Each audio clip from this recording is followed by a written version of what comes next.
Dalam bahagia, kita bersama lagi dalam ruang bicara yang dibawakan kepada anda tentunya di Bernama TV, dan sudah pastilah seperti biasa kita juga memilih topik yang cukup relevan sebenarnya dengan perkembangan semasa, dan ramai pun sudah mengetahui bahawa hari ini merupakan hari pertama persidangan Dewan Rakyat Parlimen ke-15. Dan sudah pastilah ramai juga yang mengetahui tentang beberapa keputusan-keputusan menarik yang telah pun berjaya dicapai dalam persidangan Parlimen yang pertama ataupun persidangan Dewan Rakyat Parlimen ke-15 hari pertama ini.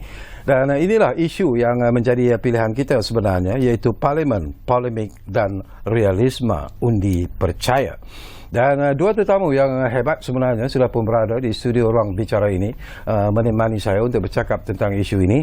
Jadi seperti biasalah saya perkenalkan dulu tetamu-tetamu yang sudah pun berada bersama saya di studio ruang bicara ini. Yang paling dekat dengan saya, kita mengucapkan selamat datang semula kepada yang berbahagia Profesor Emeritus Datuk Dr. Radwan Cik Ros yang merupakan Presiden Majlis Profesor Negara. Jadi Datuk, apa khabar? Alhamdulillah, terima kasih jemput lagi sekali.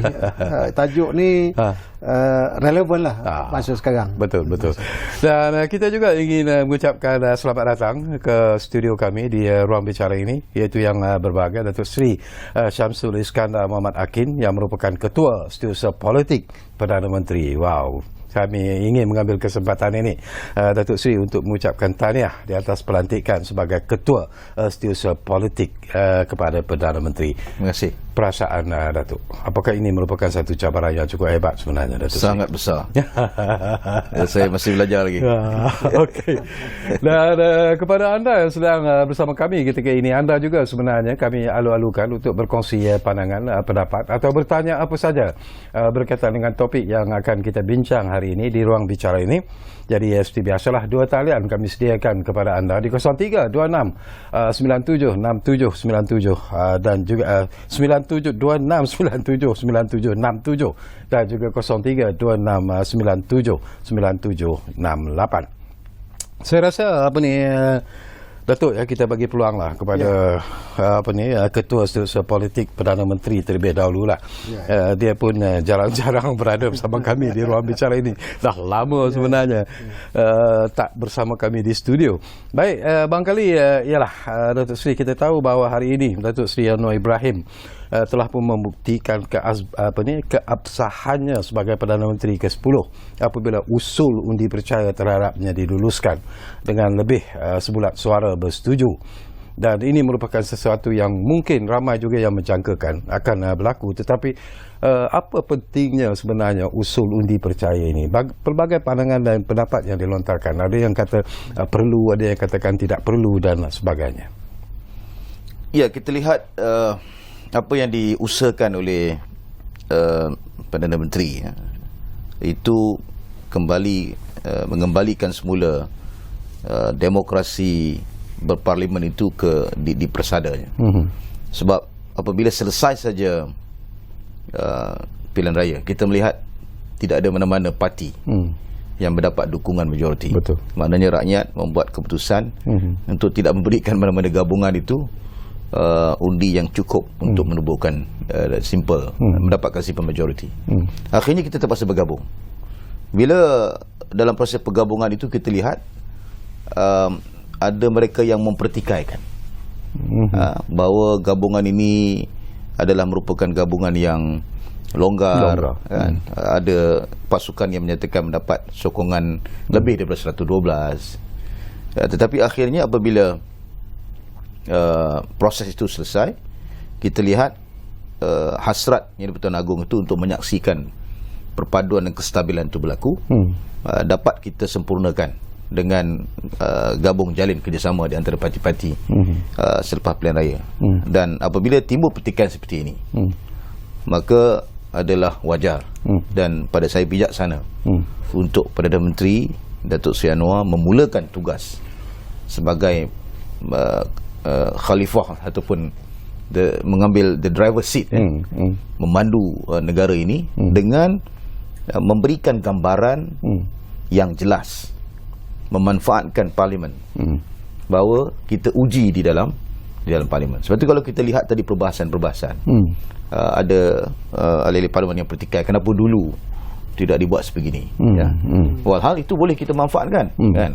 Kerana urusan politik ni biarlah ahli politik yang uruskan, Syekh Kawi. Ya. Kan? Dan baik kita tunjukkan kepada rakyat bahawa kalau orang ada cakap-cakap belakang kerajaan ini tidak stabil, Perdana Menteri tidak dapat sokongan, kumpulan pembangkang tadi pun, kan? Mereka sini tidak bangun untuk menyatakan kami nak belah bahagi, untuk tunjukkan berapa jumlah yang mereka dapat lah, kan, kalau dalam proses parlimen begitu.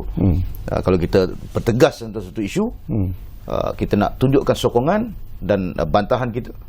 Peraturan mesyuarat membenarkan 15 orang ahli parlimen bangun minta speaker untuk buat satu undi dipanggil belah bahagian, nak tunjukkan bahawa kita serius. Tapi dalam konteks tadi, maknanya pembangkang pun seolah-olah setujulah, kan, yang dibuat itu adalah undi suara. Dan itu selesai satu hurdle, satu halangan yang pada saya cukup besar dalam politik tanah air ini pasca PRU. Jadi setelah kita dapat satu hasil yang muktamad, kan, yang jelas bahawa dari segi politik, dari segi kerajaan, dari segi kepimpinan itu maknanya clear, jelas Datuk Seri Anwar mendapat sokongan pada saya. Kalau boleh kita gunakan undian speaker, itu 148, itu 2/3 majoriti ahli parlimen. So this is historical lah. Ini amat bersejarah. Okey, ada lagi persoalan sebenarnya yang ingin saya kongsikan bersama dengan Datuk Seri. Tapi saya juga nak dapat pandangan daripada Profesor Emeritus Datuk Dr. Radwan jugalah. Ada yang memberi pandangan apakah sebenarnya undi percaya ini perlu diadakan, kerana sebelum ini pun kita tahu bahawa satu MOU ataupun perjanjian persefahaman kerjasama bagi membentuk Kerajaan Perpaduan Malaysia telah pun ditandatangani pada 16 Disember yang lalu. Jadi itu yang ramai mempertikaikan apa perlunya diadakan undi percaya ini. Okey, saya suka membawa baliklah perkara ini kepada apa yang berlaku dalam negara sejak kebelakangan ini. So sedikit latar belakang. Kita, saya rasa negara lah dan rakyat dah lelah lah. Kita dah penat dengan politik yang tidak ada ketentuan. So, itu satu latar belakang yang kita terima hakikat. Dan kalau boleh, sebagai sebuah negara yang kebetulan keberadaan kita masih dalam tempoh fasa pemulihan, kita masih belum pulih dalam banyak hal. Dan in fact dari segi pencapaian kita dah banyak berundur ke belakang. Jadi orang-orang yang luar pada politik, kita memandang cukuplah nak berpolitik sampai ke bila? Put a stop on this. Kita rasa marah pun ada, tapi tak boleh nak express ke mana. Tapi itulah dia kedudukannya. Dan apabila ada cadangan untuk mengadakan undi percaya atau tidak percaya oleh dia ada parti, ini satu perkara yang saya rasa sangat sesuai untuk diadakan. Mengambil kira kedudukan yang sedikit nampak macam fragile lah.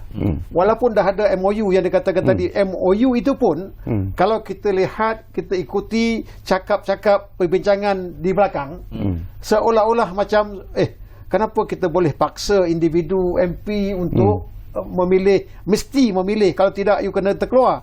So benda-benda macam tu dia kaitkan juga dengan hak individu mengikut perlembagaan contohnya.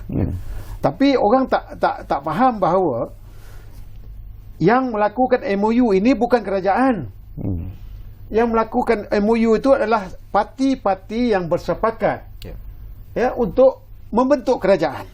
Bagaimana kita boleh sama-sama bersetuju? This had nothing to do with opposition. This had nothing to do with other party. Itu kita sama kita. Macam mana kita nak ke depan? Apa aturan kita untuk nak ke depan, nak menentukan kita sama kita tidak berbalah contohnya. Dan apabila kita membentuk kerajaan, sudah barang tentu expectation pihak yang membentuk kerajaan, terutama sekali orang-orang individu ini, dia mewakili parti. Menang pun bertanding parti, menang pun melalui parti. So itu hakikat yang dalam parti itu perlu terima.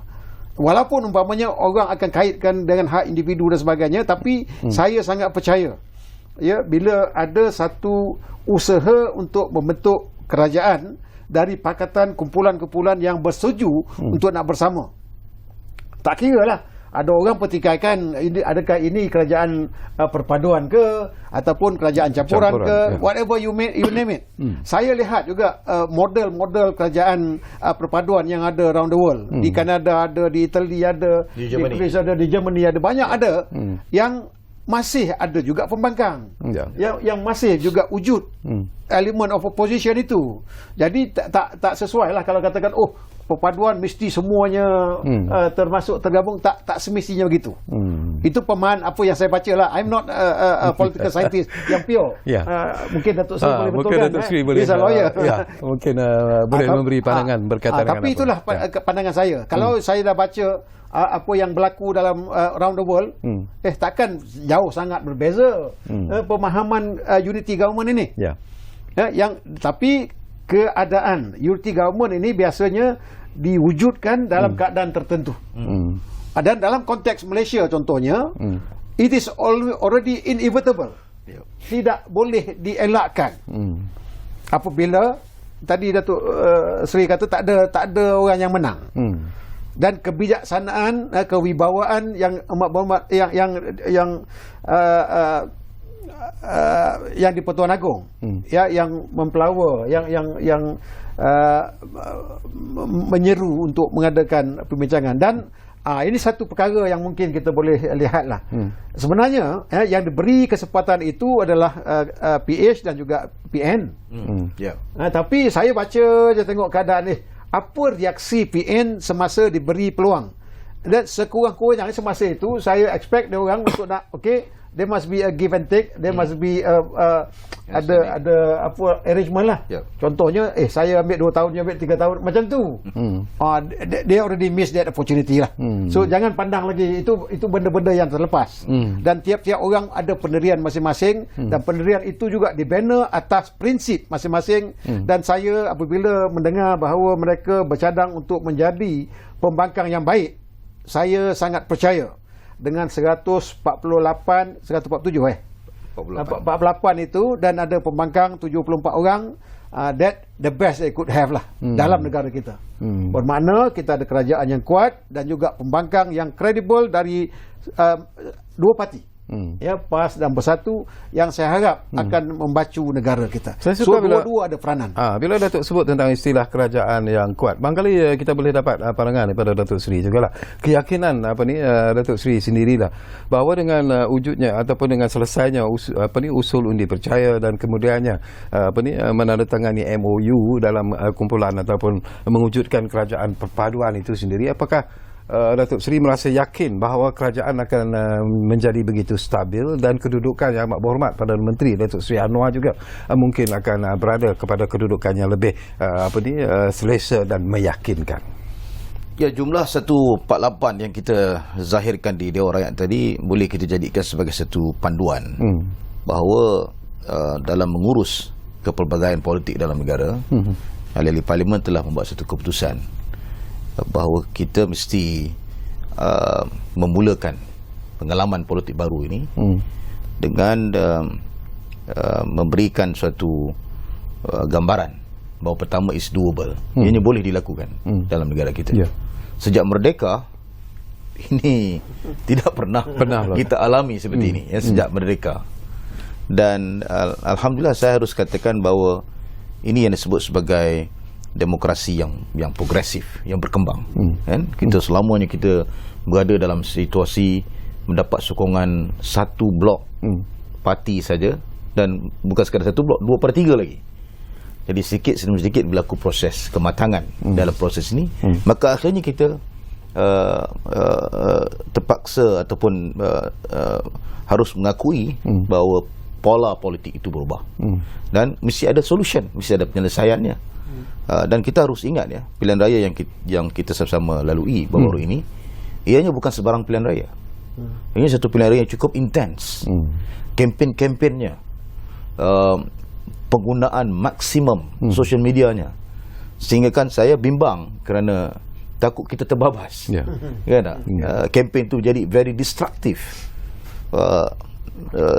Pengalaman kita melihat bagaimana misalnya di mulakan semula kempen bersifat racial, bersifat perkauman, mewawarkan balik 13 Mei.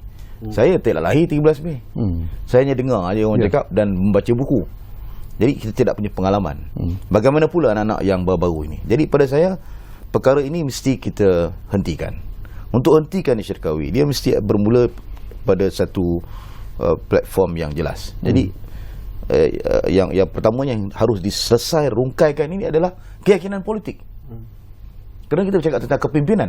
Kalau ahli parlimen sendiri tidak yakin dengan pemimpin yang kita panggil sebagai Perdana Menteri ini, itu masalah besar pada negara kita. Sebab itu selesaikan ini dulu. Orang kata ni jimik kena sebagainya. Nak mencapai persefahaman antara Pakatan Harapan, Barisan Nasional, kami seteru. Saya sendiri bertanding di bahagian Datuk lawan Presiden pengurusi Barisan Nasional.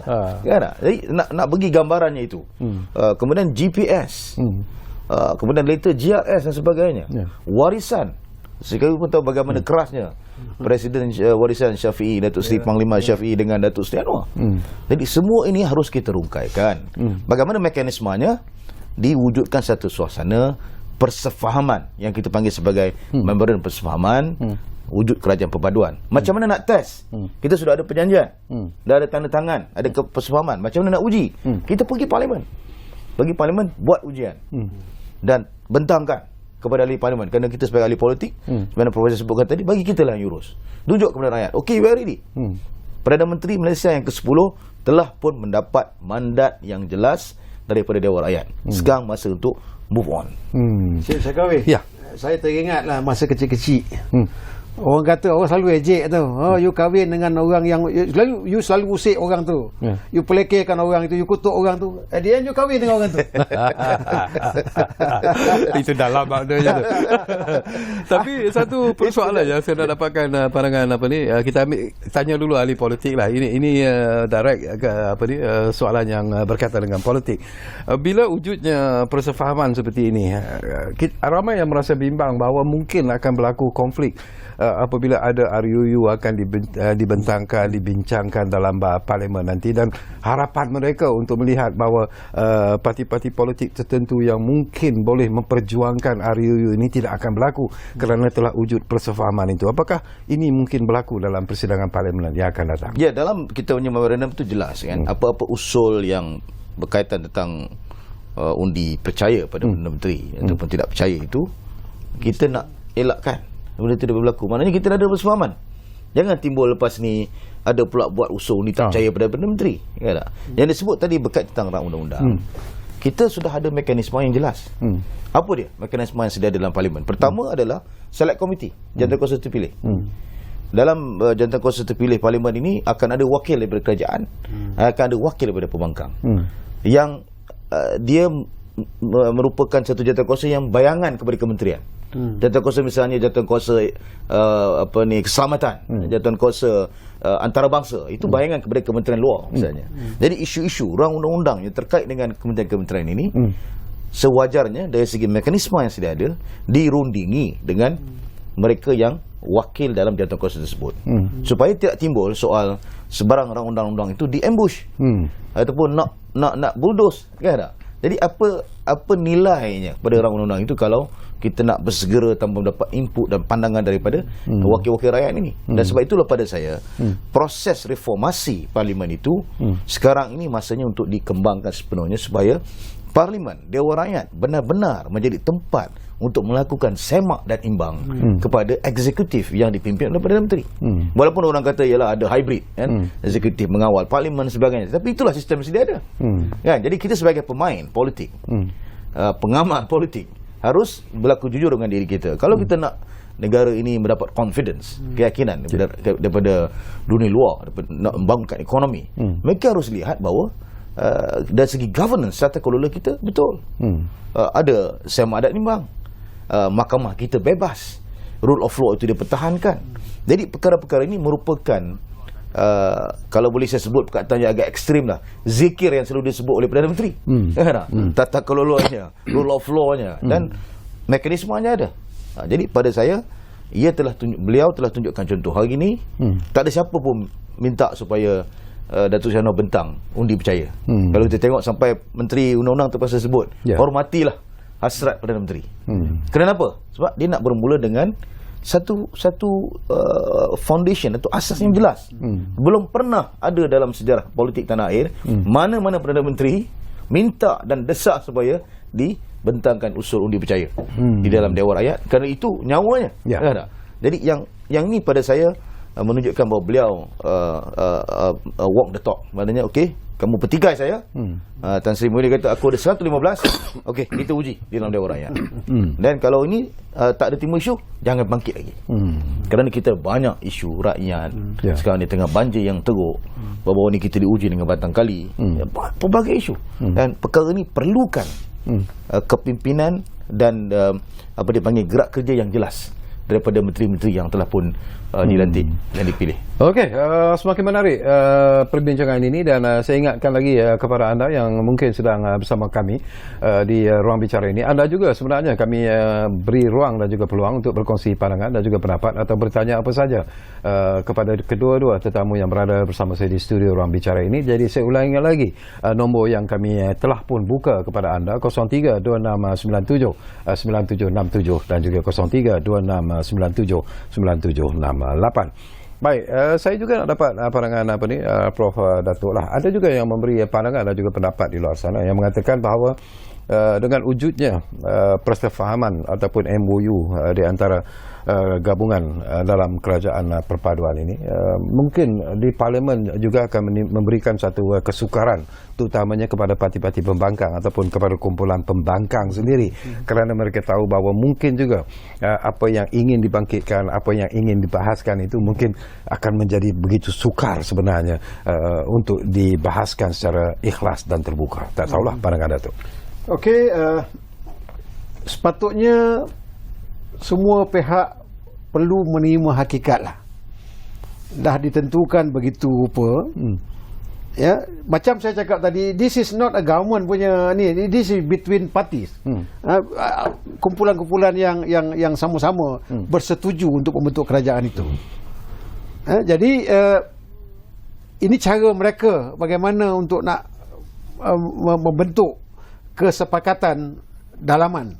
Apabila mereka terjemahkan itu sebagai sebuah kerajaan, dan sudah barang tentu umpamanya kalau 148, it is almost impossible for any of the position untuk nak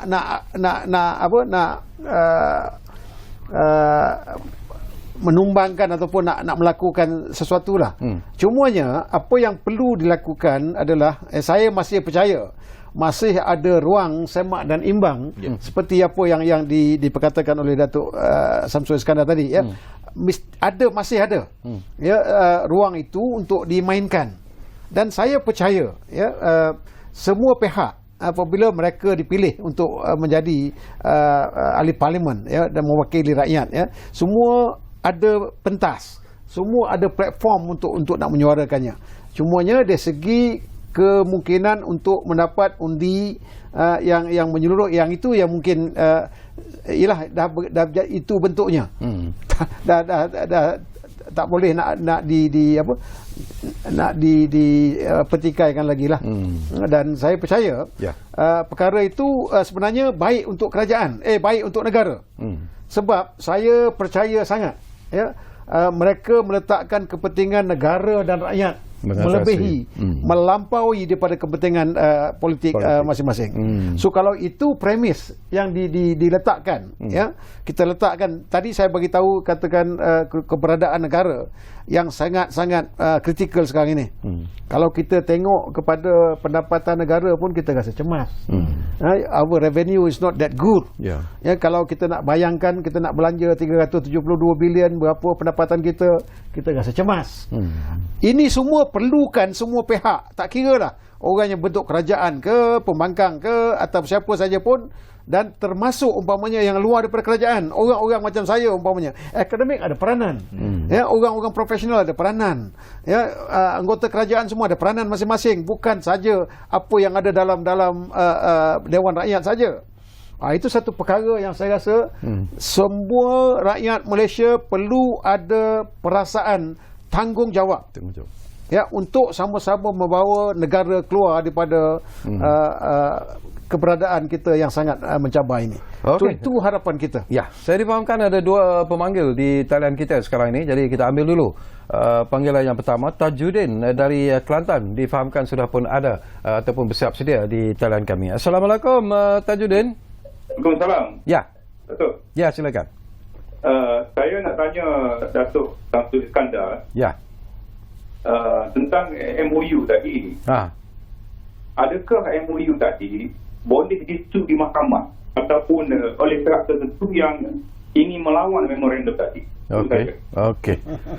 Baik, terima kasih. Apa ni Encik Tajudin. Satu lagi panggilan. Ini dari Sabah, Datuk Gulam dari Sabah ada di talian kita. Assalamualaikum Datuk. Waalaikumsalam warahmatullahi. Datuk Sakai. Waalaikumsalam warahmatullahi. Ya, silakan. Okey. So sekarang saya berkomunikasi dengan Datuk Sarkawi ya. Ya. Okey. So saya tidak boleh dipertikaikan lah. Kerana Datuk Sri Anwar Ibrahim ini bukan tembok atas. Bukan daripada pintu belakang. Dan beliau ini adalah daripada Duli Tuanku. Ya. Sultan Agung yang melatih dia. Ya. So apa lagi dia mendapat 148 sokongan lebih majoriti daripada Tempatan. Ya. Dan kemenangan dia sekarang di parlimen ini adalah original. Bukan orang kata apa ini bercatur di parlimen itu sendiri. Dan ini adalah sokongan blok-blok yang tidak boleh diubah.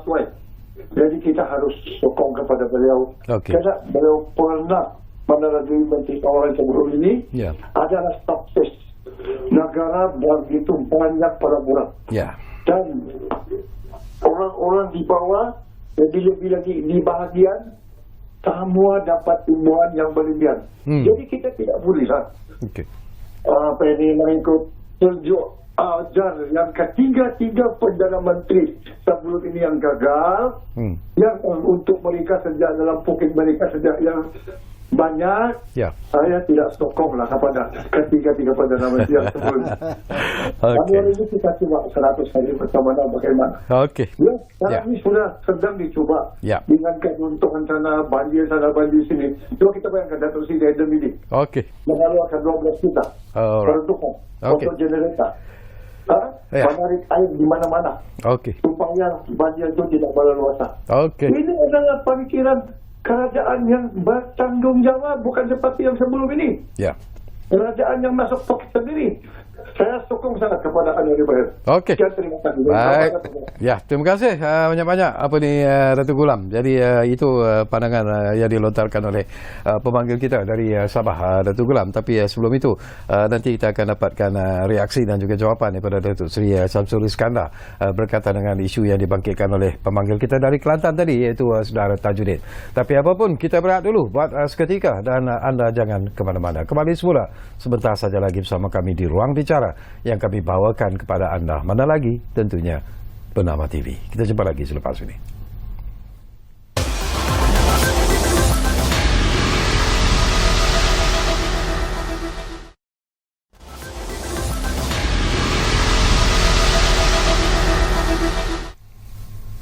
Baiklah, kita kembali semula ke Ruang Bicara ini. Masih lagi bercakap tentang parlimen, polemik atau realisme undi percaya, dan kita masih lagi bersama dengan Profesor Emeritus Datuk Dr. Radwan Chairus dan juga Datuk Seri Syamsul Iskandar Muhammad Akin yang berada di studio Ruang Bicara ini bersama dengan saya. Baik, Datuk Seri, jawapan kepada persoalan yang dibangkitkan oleh Tajudin tadi, apakah MOU ini sebenarnya boleh dibawa ke mahkamah sebenarnya?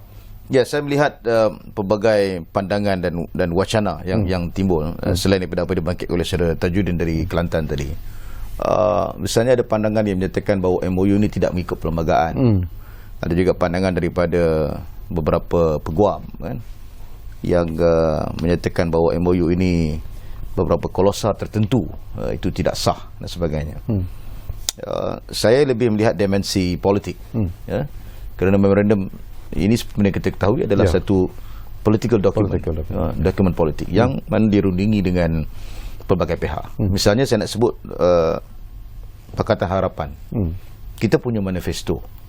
Barisan Nasional juga pun punya manifesto. Apatah lagi GPS, JRS dan sebagainya. Dengan kerencaman manifesto ini misalnya harus diwujudkan satu kerangka atau panduan bagaimana keempat-empat parti ini boleh digabungkan dari segi program kerjanya selepas dapat bersama ini. Itu kadang-kadang dimensi itu tidak orang lihat dengan begitu teliti ya. Misalnya apakah yang ingin kita lakukan dari segi dasar-dasar kita yang boleh kita sepakati secara bersama, mekanismenya bagaimana.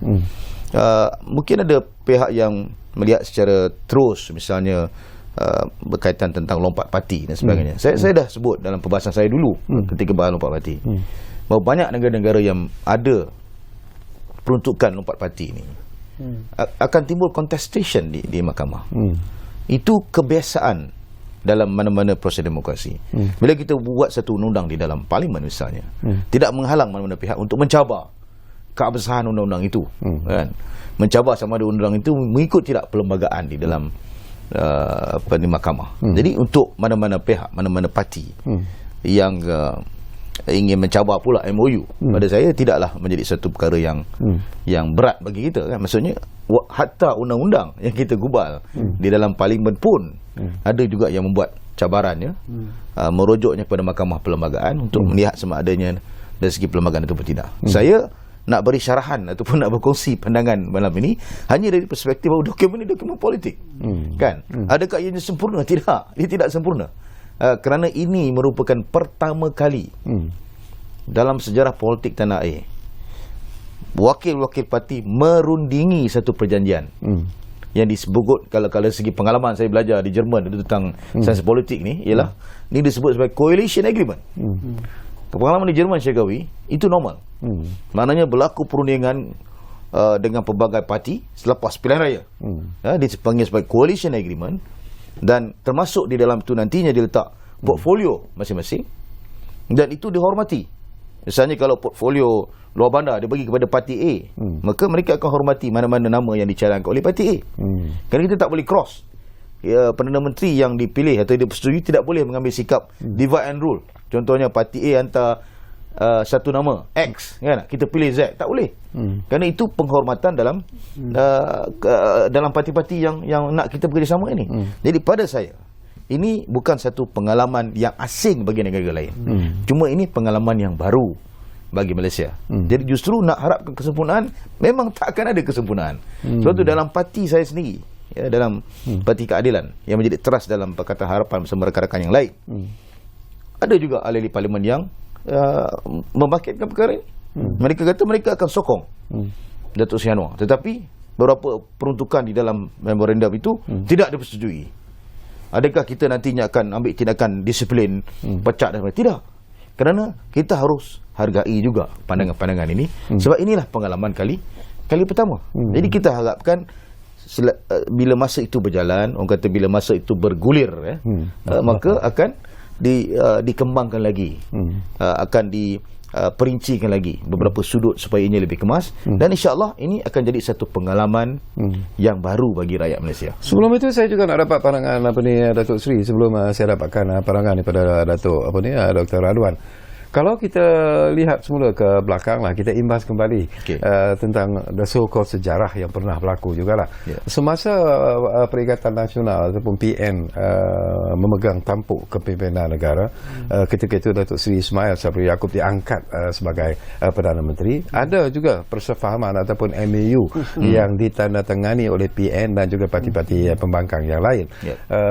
Tetapi jelas bahawa ianya tidak memberi impak ataupun kesan yang diharapkan. Jadi apakah Datuk Seri yakin bahawa dengan MOU kali ini juga apakah ianya akan mengubah dimensi pemikiran dan juga dinamika politik di Malaysia, terutamanya daripada parti pembangkang? Ya, kalau Syekawi merujuk kepada memorandum persefahaman parti-parti pembangkang dengan Ismail Sabri, saya berbeza pendapat sikit kepada dengan Syekawi. Pada saya memorandum itu sebenarnya satu memorandum yang merupakan komitmen Pakatan Harapan pada ketika itu untuk memastikan paling tidak pun ada ruang untuk reformasi berlaku dalam kerajaan. Misalnya apa kan yang kita berjaya wujudkan hasil memorandum itu? Pertama, kita berjaya mewujudkan dipanggil sebagai jawatan kuasa terpilih dalam parlimen. Dulu tak pernah ada ni. Saya jadi ahli parlimen 2 penggal lah. Kali ni baru nampak ada jawatan kuasa terpilih yang separuh dipimpin oleh kerajaan, separuh lagi dipimpin oleh pembangkang. PAC, Public Accounts Committee, itu terus dipimpin oleh pembangkang dengan sistem yang lebih menyeluruh. Kita juga bercakap tentang peruntukan untuk ahli-ahli parlimen. Sesiapa yang menang itu telah pun dipilih oleh rakyat. Jadi harus dihargai mereka ini dan diberikan peruntukan yang sewajarnya supaya kita boleh terus berkhidmat. Apa lagi dalam perkara itu? Undang-undang anti lompat parti. Anti lompat parti itulah datangnya. Kita berjaya wujudkan. Jadi perkara-perkara ini adalah yang kita lihat hasil yang positif daripada memorandum persefahaman ini. Sebab itu pada saya optimis. Kerana kita bermula dengan suatu perkara yang jelas maksudnya. Macam kita nak wujudkan gabungan kerajaan perpaduan ini. Apa asasnya? Asasnya adalah memorandum ini. Kalau ada fallback, kita review lah balik. Kan? Okey, memorandum ni kata apa? Oh, ini kita harus kembangkan lagi. Kita kembangkan lagi. Yang penting apa dia? Ya, Yudhili Yang Maha Mulia Seri Paduka Penggila dan Pertuan Agong, kita telah bebankan dia dengan kerja-kerja politik. I think we should stop this, bro. Tak usah bebankan tuanku dengan kerja politik kita kan. Nak kena panggil pula, nak minta SD dan sebagainya. Itu kerja kita. Bagi kita uruskan. Jadi kali ini kita nak ikat betul-betul resmi kalau apa pun nantinya akan berlaku selepas pilihan raya 16 ke pilihan raya 17, kerana perlu diingat pilihan negeri tak lama lagi. Ada 6 negeri. Mungkin juga akan berlaku seperti ini. Kan? Bagaimana kita nak rundingi pula dengan parti-parti yang lain. Jadi sudah ada dia punya presiden ataupun kes duluan dia. Ini pada saya menjadi satu perkara yang muktamad dalam proses, maksudnya perkara yang positif lah, perkara muktamad positif dalam proses politik dalam negara kita. Okey, kita bercakap sesuatu yang positif. Barangkali Profesor Datuk Dr. Radwan, daripada pemerhatian Datuk sendirilah, kalaulah saya gunakan istilah kalaulah ada kelumpungan dalam MOU ini, kewujudan kerajaan perpaduan ini, di manakah Datuk lihat yang akan menjadi target yang akan diserang oleh parti-parti pembangkang khususnya? Kita sedarlah walaupun ada MOU yang ditandatangani, tapi itu dilakukan di peringkat ketua-ketua parti. Individual MP mungkin dalam hati ada rasa sedikit terkilan. Betul. Kita boleh jangka itu. Tapi adat berparti, you have to respect your party punya decision.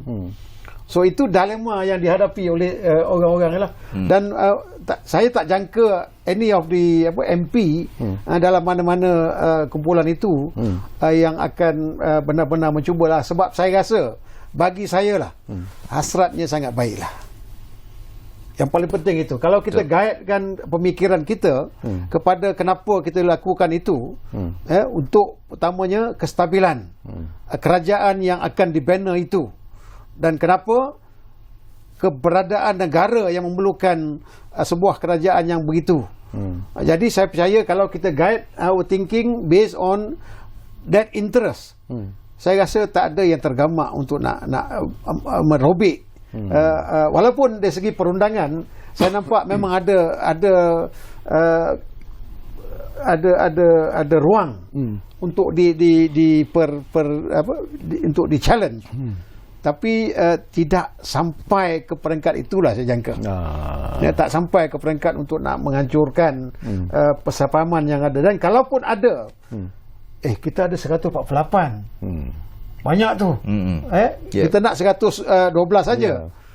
Jadi contohnya kalau ada mana-mana parti lah, kalau secara en bloc lah, sama ada GRS ke GPS for whatever reason, tak puas hati. Tak jadi apa. Tak jadi apa. Masuklah sebelah sana. Dah jadi pembangkang lain pula. Dan dalam masa yang sama juga, saya juga tertunggu-tunggu. Kalaulah falsafah ataupun konsep kerajaan perpaduan ini nak dijayakan, ada suara-suara dari kumpulan pembangkang sekarang ini yang juga rasa terkilan. Keputusan dibuat oleh pihak tertinggi parti tapi saya sebagai individu saya rasa nak, tapi tak boleh. So yang itu pun saya nampak ada gerak-geri seolah-olah macam tu. Dan saya percaya siapa tak nak, biasa dah jadi menteri, tiba-tiba dah you miss the opportunity untuk nak masuk sama-sama. Sebab namanya kalau pekerjaan perpaduan, semua orang boleh masuk. Kenapa saya ditinggal belakang?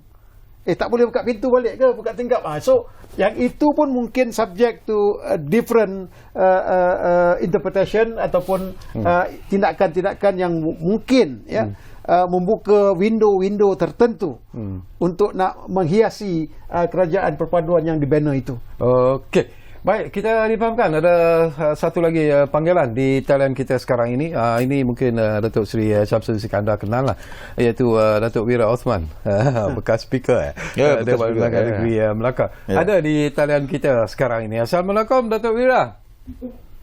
Waalaikumsalam warahmatullahi. Sihat ya? Datuk Sekari. Saya. Dah lama saya tak telefon. Tapi hari ini semua dah selesai. Jadi itu yang saya call ni. Alhamdulillah. Pertama, saya nak ucap tahniah kepada sahabat saya Datuk Seri Syamsul. Dia baru dilantik sebagai Ketua Setiausaha Politik kepada Perdana Menteri. Betul. Memang paling layak. Terima kasih. Dua penggal saya duduk di bawah dia, ahli parlimen saya dulu. Jadi bagian Tuan Jaya. Okey. Dan kita walaupun parti berlain, tetapi kita bersahabat. Dan dia pun banyak bantulah tempat saya. Okey. Jadi hari ini segala kemelut politik dah selesai. Bila keabsahan tadi dah diluluskan oleh parlimen, jadi kita tak boleh timbul yang lain-lain. Kita bersyukur kerana kemelut politik dah berakhir. Yang memorandum semua itu biasalah bagi parti politik. Tapi yang mustahak tadi, ahli-ahli parlimen dah endorse bahawa Datuk Seri Anwar Ibrahim sebagai Perdana Menteri, dan kerja sekarang ni untuk menyelesaikan masalah rakyat. Kita juga bersyukur kerana mempunyai seorang yang Tuan Agong yang cukup bijaksana. Saya tengok Agong kita ni, pertama Tuan Padang, yang kedua dia cukup bijak. Bukan dia campur tangan, dia memberi nasihat yang baik. Dan akhirnya segala kemelut politik berakhir, dan kita bersyukur rakyat Malaysia sekarang ni tak ada lagi nak cerita politik sangat, buat kerja. Itu Datuk Seri Syamsul lah. Okey. Okey, terima kasih. Baik, terima kasih banyak-banyak Datuk Wira kerana sudi memanggil kami di ruang bicara ini. Saya tertarik hati dengan apa yang disebut oleh Datuk Wira sebenarnya, Datuk Seri Syamsul. Kalau kita lihat kepada apa yang telah pun dilakukan, apa yang dipertontonkan dan apa yang ditunjukkan oleh Datuk Seri Anwar Ibrahim sendiri, apakah Datuk Seri melihat bahawa sudah ada respon yang cukup positif sebenarnya dari segi penerimaan terhadap kepimpinan Datuk Seri, walaupun masih terlalu awal sebenarnya untuk menentukan apakah dia berjaya ataupun tidak menjadi seorang Perdana Menteri yang begitu hebat dan sebagainya. Tetapi secara pribadinya, apakah Datuk Seri melihat bahawa sudah ada satu peralihan sokongan yang cukup menarik dan baik sebenarnya kepada kepimpinan Datuk Seri Anwar? Ya, saya melihat begini dari segi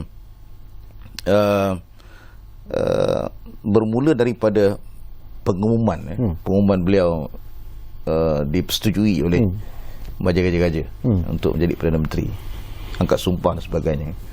Kita lihat saja petanda ekonomi. Kita punya wang ringgit berbanding dolar ketika itu kan daripada 4.7, 4.7 turun sampailah tak silap saya 4.2, 4.3 gitu. Maknanya di situ ada semacam satu keyakinan kepada kepimpinan beliau. Itu dari segi luaran, eksternal. Dan suka kita tengok apa yang beliau lakukan itu. Dari segi kalau orang main muzik ini ada note dia kan. Nota-nota muzik itu memang begitu cantik diutarakan, bermula daripada Perdana Menteri tidak ambil gaji, kereta Mercedes yang telah sedia ada ditolak, kan, pakaian yang bersahaja yang tidak perlu necktie dan sebagainya, formal, ada satu hubungan yang lebih terbuka dengan rakyat, fokus kepada ekonomi, arahan kepada menteri supaya bekerja dan bekerja. potong gaji menteri dan sebagainya. Itu semua adalah leadership by example, saya kata. Maknanya kita paparkan kepada rakyat, we are different. Coalition ini walaupun pelbagai latar belakang, sangat rencam, tetapi boleh bersama-sama di bawah seorang pemimpin yang beliau sendiri tunjukkan contohnya. Jadi yang ini pada saya, kalau beri lagi masa, kan, kita beri 5 tahun kepada Datuk Seri Anwar sebagai pemimpin. Beliau nak capai ke tahap Perdana Menteri sekarang ni, beliau telah lalui 24 tahun perjalanan yang cukup panjang, sehingga merasai semua, penjara sampai ke istana. Dan watak ataupun tokoh ini bila telah lalui perjalanan yang rencam ini, sudah pasti bila beliau kembali memimpin sebagai Perdana Menteri, sejarah pengalaman yang lalu itu boleh dijadikan sebagai satu kekuatan untuk beliau pimpin berdepan dengan kerencaman di dalam negara kita. Kerana kita bukan mudah ni, kan? Kita baru saja selesai, baru nak bertatih post pandemik ni. Saya pagi tadi awal jam 9 telah pun pergi turun padang menerima memorandum daripada kumpulan-kumpulan mereka yang susah ini, yang minta supaya kerajaan membenarkan pengeluaran KWSP bersasar, kan. Beliau bagi briefing dekat saya kerana Perdana Menteri lah tengah sibuk nak sumpah sebagainya, kan. Jadi saya pergi dan dengar pandangan mereka, dan kita akan terus menggunakan pendekatan seperti ini, dekat dengan rakyat dan dengar hasrat mereka, dan insya-Allah inilah yang ditegaskan oleh Perdana Menteri kita, supaya pemimpin-pemimpin terutamanya menteri dan timbalan menteri, mereka turun padang dan mendengar terus daripada rakyat masalah, dan kita menjadi orang yang pemimpin yang menyelesaikan masalah itu. Dan ini perkara ini cukup penting, dia bukan sekadar lip service, kan, tunjuk. Tadi pun speaker beritahu untuk sesi besok ada pilihan. Kalau tak nak pakai tie pun tak apa. Kan? Ini satu pembaharuan juga yang kita tengok di Singapura. Biasalah ahli parlimen mereka tidak pakai seolah-olah seperti korporat dan ada seolah menjarakkan diri dengan rakyat, kan. Macam tadi saya pertama kali tengok Dewan Rakyat penuh, kan, pelbagai kalangan, kan. Jadi pada saya ini satu confidence, keyakinan, sebenarnya satu harapan. Dan bila harapan yang tinggi, ini pada saya cukup. Kalau kita tidak berhati-hati, dianya akan menjadi beban kepada kita. Harapan yang tinggi mesti kita tunaikan kepada rakyat yang mengharapkan Datuk Seri Anwar itu boleh membuat pelbagai magicnya. Jadi kita harus bekerja ke arah itu. Harapan yang tinggi itu pun menarik. Tapi satu isu juga, saya pun dah tak mau pakai tie dah. Datuk selalu tegur, tak payahlah pakai tie. Cuma satu je lah, kalau boleh saya kongsikan. Saya menyuarakan harapan daripada akademik kita lah.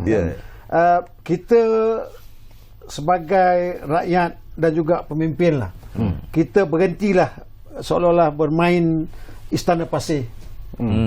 Seorang membina, seorang menguntuh, ada yang untuhkan. Enough is enough lah. Kita rugi tenaga, rugi masa, dan kita ada banyak cabaran sebenarnya, terlalu banyak. Dan kalaupun boleh umpamanya seorang Perdana Menteri hari ini dia announce kita adakan genjatan politik, stop, tunggu lagi 5 tahun lah. Kalau boleh disuarakan buat genjatan politik supaya tidak berpanjang-panjangan, tapi ada condition. Kedua, dia mesti disusuri dengan sikap untuk kita rise above. There shouldn't be any clear division ataupun pembahagian kerajaan, pembangkang dan sebagainya. Semua orang ada peranan, sebagai kerajaan, sebagai pembangkang, profesional dan sebagainya. Yang itu kita nak. Dan yang ketiga, permintaan saya, Malaysia ni dengan 32 juta umat, saya rasa kita ada banyak resources lah. Make full use of all the entire available resources yang ada. Kerajaan dengan kebijakan yang ada kita gunakan. Jangan umpamanya kerana sebab mereka itu pihak lain kita tinggalkan. I think kita akan kerugian dari segi peluang-peluang untuk menjana ilmu-ilmu dan juga pengalaman dari kumpulan-kumpulan yang pelbagai ini. Betul. So kalau kita boleh melakukan itu gencatan, we rise above and fully mobilize talents, saya rasa negara Malaysia akan menuju kepada sebuah hal tuju yang sangat-sangat baik. Kita dah ketinggalan jauh. Ya, kita dah terkebelakang. Ingat kurang-kurangnya 5-6 tahun 7 tahun daripada apa yang pernah kita capai dulu. Okay. So we have to move forward and bring back the country to where we were before. Yes. Dan kalau kita tidak teragak-agak, dulu kita ada wawasan 30 tahun sampai 2020, mungkin Datuk Seri Anwar dah akan tetapkan bila agaknya negara, dan sama-sama kita pikul tanggungjawab untuk nak membawa negara. Tapi sekarang ini masih dalam fasa pemulihan, masih dalam fasa nak bangun. Tapi selepas itu, ya, kita nak juga melihat negara. Dan dalam konteks contohnya pendidikan, kita nak juga, saya dah banyak kali bincang dengan kawan-kawan dan juga baru ni dengan yang berhormat Menteri Pendidikan yang baru, kebetulan dia balik semula ke Kementerian Lama. Kita nak bawa sebenarnya sebab pendidikan, ya, dengan pelaburan, kalau di pendidikan tinggi saja 15.5 bilion. Kalau di pendidikan saja dah 55 bilion, 70 lebih bilion pelaburan, that represent more than 21% of the total budget every year kepada pelaburan, kepada pendidikan. Yang ini kita kena pastikan pulangannya benar-benar memacu keupayaan sebuah negara. Okey. Tinggal lebih kurang 2 minit saja lagi Datuk Seri, masa begitu pantas berlalu di penghujung ini. Selalunya lah, macam saya setuju dengan apa yang Datuk sebut lah, we are tired of politicking yang terlalu banyak, tak henti-henti dimainkan. Kita nak menjadi semula seperti apa yang dihajatkan oleh Datuk Seri Anwar dulu semasa menjadi Menteri Kewangan, to be one of the Asian Tigers sebenarnya, dan kita boleh melakukan itu. Dalam masa 100 hari nanti, mungkin orang akan menentukan apakah Datuk Seri Anwar akan berjaya ataupun tidak sebagai Perdana Menteri, walaupun kita yakin dia boleh melakukannya. Dan barisan kabinet, kalaupun mungkin ada yang tidak perform, saya percaya Datuk Seri Anwar juga akan mengambil tindakan yang sewajarnya. Harapan daripada Datuk Seri sendiri dan juga seruan kepada rakyat Malaysia secara keseluruhannya. He need that kind of support sebenarnya. Ya, saya nak ingatkan rakyat bahawa kita punya kembali kepada kita menjata negara dengan 2 ekor harimau. Di bawahnya itu bersekutu, bertambah mutu. Bersekutu, kalau kita semak kamus Dewan itu jelas, mana bekerja bersama-sama. Dan bila dapat kita bekerja bersama-sama dengan Syekawi, kita akan bertambah mutu. Betul. So kita telah tunjukkan kita bersedia. Ahli-ahli politik di bawah kepimpinan Datuk Seri Anwar, Perdana Menteri ke-10, bersedia untuk bekerja bersama-sama agar kita dapat tingkatkan mutu negara kita. Yo, Melaka, Datuk Segana, penakik pisau seraut, ambil galah batang lintabung, seludang ambilkan nyiru. Yang setitik kita jadikan laut, yang sekepal kita jadikan gunung. Apa yang berlaku ni kita jadikan guru. So itu kata-kata hikmat daripada kita semua. Menarik. Baik, terima kasih banyak-banyak kepada Profesor Emeritus Datuk Dr. Radwan Chairuf. Tinggi-tinggi terima kasih kepada yang berbahagia, Datuk Seri Syamsul Iskandar Muhammad Hakim, kerana sudi bersama kita. Dan kita harap sebagai ketua setiausaha politik kepada Perdana Menteri, saya percaya bahawa Datuk Seri mungkin boleh melakukan sesuatu dalam memberikan satu liputan yang lebih tepat sebenarnya ke arah kepimpinan Datuk Seri Anwar, dan kita percaya bahawa beliau boleh melakukannya berlandaskan daripada pengalaman yang beliau perolehi sejauh ini sebenarnya dalam dunia politik tanah air. Baiklah, terima kasih kepada anda menumpukan perhatian bersama kami di ruang bicara ini, dan seperti yang selalu kami janjikan kepada anda, yang selalu kami tepati, ruang bicara akan terus berbicara bersama anda dari masa ke semasa. Kita jumpa lagi. Masih itu.